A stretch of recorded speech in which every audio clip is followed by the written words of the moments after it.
اعوذ باللہ من الشیطان الرجیم بسم اللہ الرحمن الرحیم ان اللہ اشترى من المؤمنین انفسهم واموالهم بان لهم الجنہ یقاتلون فی سبیل اللہ فیقتلون ویقتلون.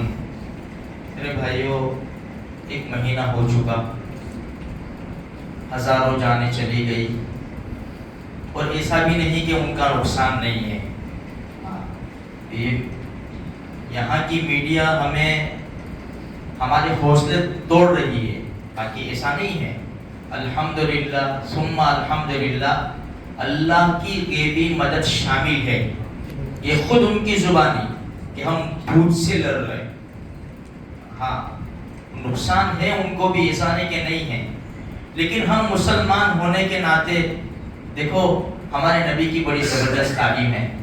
جب اللہ کے رسول صلی اللہ علیہ وسلم لشکر روانہ کرتے ہیں نا، ایک بات ضرور فرماتے ہیں کہ دیکھو عورتوں کو مت مارنا، بچوں کو مت مارنا، ان کی گرجا گھروں کو مت گرانا.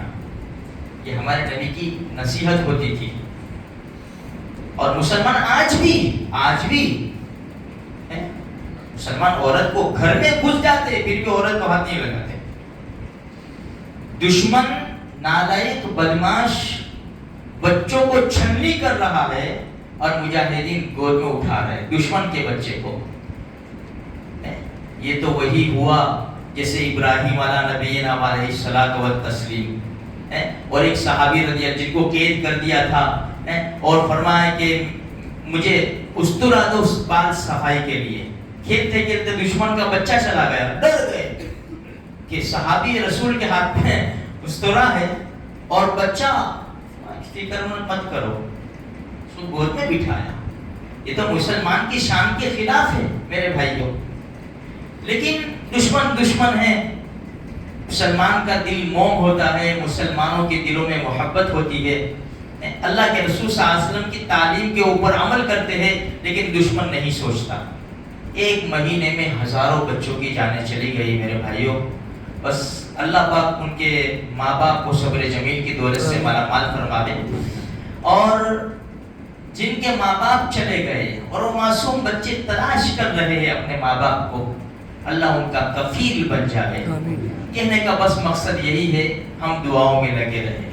ایک مہینہ گزر چکا ہے میرے بھائیوں، ہزاروں جانیں چلی گئی ہے، اور آج بھی جاری ہے.